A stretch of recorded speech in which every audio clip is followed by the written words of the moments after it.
Okay, so I'm going to start from the beginning. Um, I was born into a alcoholic, dysfunctional family. My father was an alcoholic, and my mother was undiagnosed manic depressive.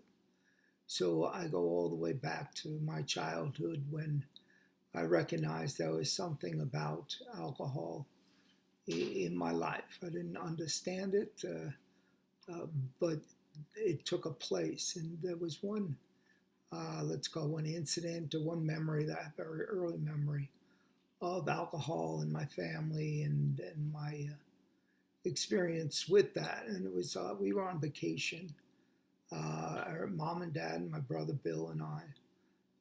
He's a year older than I am. And from what I remember, is we were driving upstate New York for a Catskills vacation. And on the way, we came through a toll booth. And as we're coming through it, some, best I can call him as a citizen, was sitting there and motioning to my father to pull over to the side of the road. And so we do. We get to the side of the road, and I'm in the back seat, not knowing what's going on, just kind of watching these events unfold. And this gentleman now comes up to my father's window, and he's shaking his finger at my father and saying, "How can you be driving this car? You're drunk. You're all over the road, and you got two little boys in the back seat. Well, what's going on?" So that was that was the beginning of the dysfunction, I would say, or programming, or the development of what's real and what's not, and uh, how to, what the rules. Okay, we'll go to the rules. The don't talk, don't trust, don't feel. That's the rules of the dysfunctional family. And rule number 4 is always, this is our business. Nobody needs to know it. So the way I learned those rules right then at that time was, uh, as soon as the guy left, my father is telling me, this guy's full of shit. He don't know what he's talking about. My mom's saying something about, oh, dad's not feeling good, so she's going to drive. And nobody said anything to me or my brother in the back seat.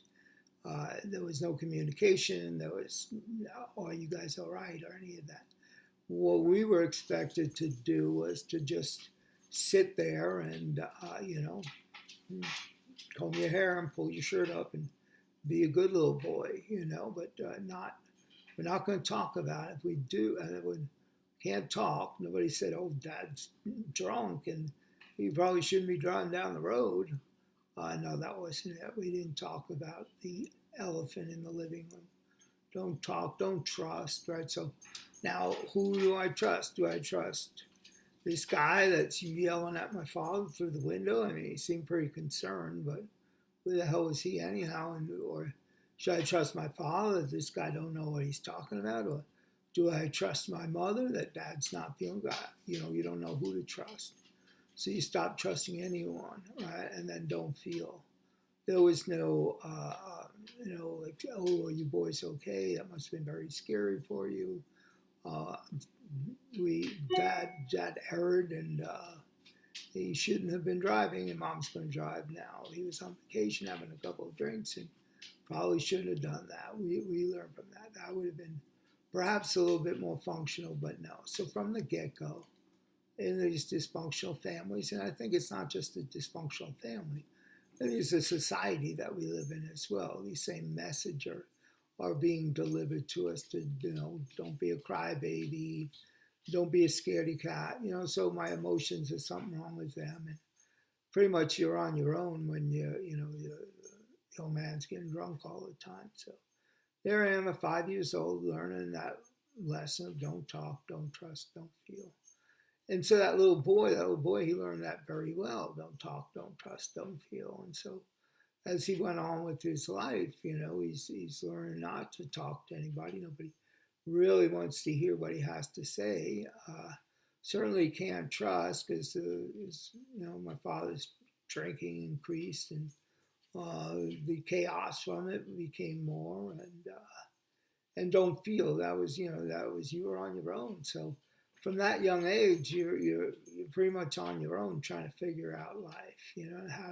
How am I going to get through it now? And this ain't a story where I want to beat up my family and tell you they're all no good. No, they were all loving. They were all good. We had a good life, but the dysfunction of that family, that's what I had to change in my life, was that didn't function properly. It wasn't allowing me to connect to the world. It wasn't allowing me to be okay with myself because of the rules that we had to live by. And so I did. I ran by those rules for a long time, until I came into recovery and found out that indeed I needed to talk, I needed to trust, and I needed to feel. But when you're that little boy, and you'll hear me talking about driving the bus, who's going to be driving the bus. So from that moment, from 5 years old, I knew that, maybe not consciously, but somewhere within me, that fuck, I don't know about these two people in the front seat. Are they able to take care of me, or do I need to take care of myself? And so I did. And so you walk around on, not knowing, stressed and anxious, I suppose, would be the some of the terms of how you getting through your day. And then and then for a lot of us, for me, it was about 30. Started a little younger than 13, maybe at 10 years old.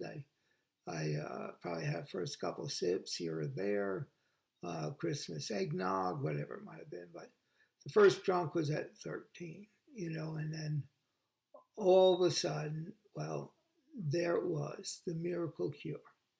A little bit of alcohol was going to make everything all right.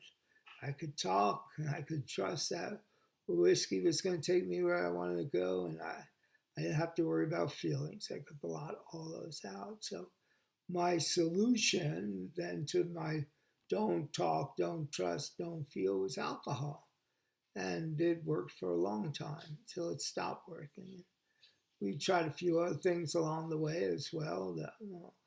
Cannabis was a big one, lots of pot, smoked lots of pot.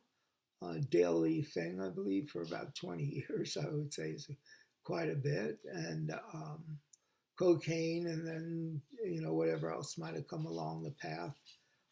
Tried anything, and all trying to be okay, trying to feel okay, trying to make sense, trying to manage my life, because it wasn't that life out there that I was trying to manage. It was this life inside that I didn't know how to manage, and I used alcohol, and that was the cure. And I hung on to that cure for a long time. So, but I want to go back a little bit to the don't talk, don't trust, don't feel. That was drilled in. It didn't matter what the circumstances were or where it was. We didn't talk about anything. We never talked about the elephant in the living room. Our problems in the house never had anything to do with Dad's drinking.